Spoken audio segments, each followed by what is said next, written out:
ito na nga, nag-walk out. Okay? Dahil dun sa gustong isulong ng majority na pabor sa kanila. Na very obvious naman. Okay? So dito mga kaloys, nag-walk out sila kasi nga gusto ng majority na baguhin yung rules na kahit nakakulong na ay pwedeng mag-join at mag-vote. Okay? So bakit gagawin to ng majority? Para ma-maintain ang kanilang numbers. Kahit makulong yan or kahit nag-iskapo si Bato, pwede siya kay magboto. Hindi na siya kailangan pumunta pa sa Senado. Okay? Yun yung point ng majority. Masyadong obvious ang kanilang objective. Okay? Para mananatili sa power si Cayetano. Pangalawa, sino pa ang susunod kay Cayetano? Si Jinggoy. 'Di ba? Si Joel Villanueva, si Cheese. At baka mapabilis itong kay Marcoleta kasi may kaso din siya, 'di ba? 75 million. 78 or 75 million. Basta more than 50 million yung kaso ni Marcoleta. So, kaya nga si Marcoleta siguro ang nag-propose. 'Di ba na dapat kahit wala diyan sa sa Senado, pwedeng mag-Zoom, pwedeng mag-video call para makapagboto. Yun yung point eh. Kaya nag-walk out itong minority para hindi magkaroon ng quorum. So walang botohan ang mangyari. That's a wise move.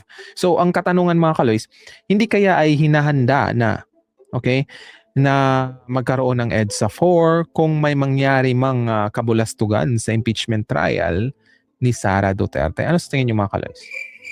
Ito ba ay practice? Okay?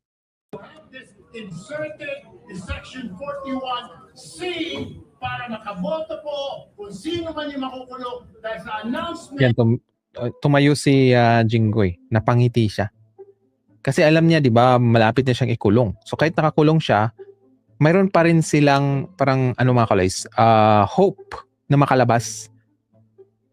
Kahit ang dating kasi mga kaloys, kahit nakakulong yung 4 or nag-iskapo yung 4, makaka-vote pa rin sila para maabsuelto si Sara.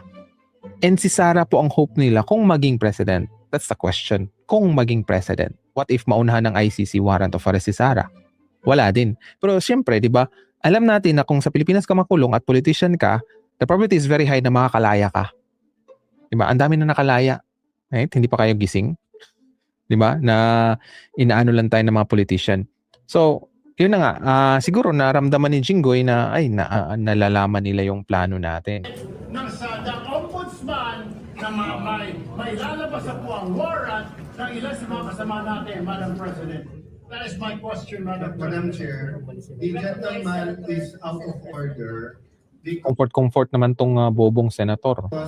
His question sa mamadali, bakit, can be discussed in... So si Zubiri pala ang let's go!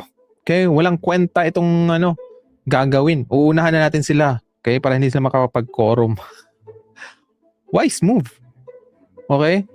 So hindi na tuloy-tuloy yung rule. So pwede nilang i-drag yan until makulong itong dalawa. Okay? Crunch time. The actual motion can be discussed after the motion whether we should take it out. We take offense that bibigyan niya ng ganyang kulay. It's just like us saying, are you afraid if we have the hearing on the Blue Ribbon on flood control and mapapanggit ka rin? You do not make that kind of statements here in the Senate because you assume good faith from everyone. That rule hindi minadili. May 11 pa ho yun. So Madam Chair, I move that we divide the House. Ito mga kalas, itong scenario nito is just like yung sa kay Erap, diba? Yung impeachment kay Erap. Yung hindi bubuksan yung envelope. Diba? So nag-walk out, natanggal sa Erap. So ganun ba ang gusto ng mga DDS camp? Take note ha, pag nagkagulo, pwede mag-deklara ng revolutionary government si BBM. Okay? Lahat ng mayor palitan, so si Baste ligwak. Yung constitution pwede palitan. Okay? Lahat ng mga nasa Korte Suprema palitan yan. Just like what Cory did.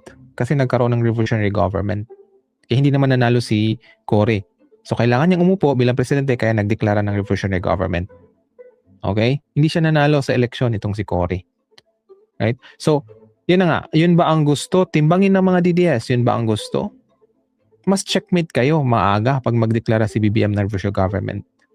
Kasi nagkagulo eh. Kayo ang cause ng pagkagulo. Okay? So, tandaan nyo yan. So, ito kaya ay practice dahil nga doon sa impeachment trial ni Sara ay hawak ng Senado ang ang impeachment trial. Yung mga DDS na senator, di ba, hawak nila ang impeachment ni Sara. At gusto ngang mag-vote kahit nakakulong. See? Nakita niyo yung galawan nila mga kaloys. Napaka-obvious. Okay, bakit baguhin yung rules?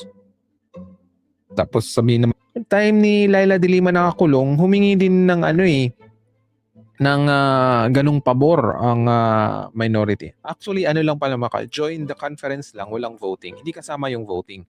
Pero ang gusto ng kampo ng majority ngayon ay makasama sa voting. So, ibig sabihin, mananatili sa power itong si Cayetano o yung majority. Kasi kumpleto pa rin sila, di ba? Kahit nag-iskapo. Right? So, tama ba yung ginawa ng majority? I don't think so. Pansarili po. Okay? Ang ginagawa nila.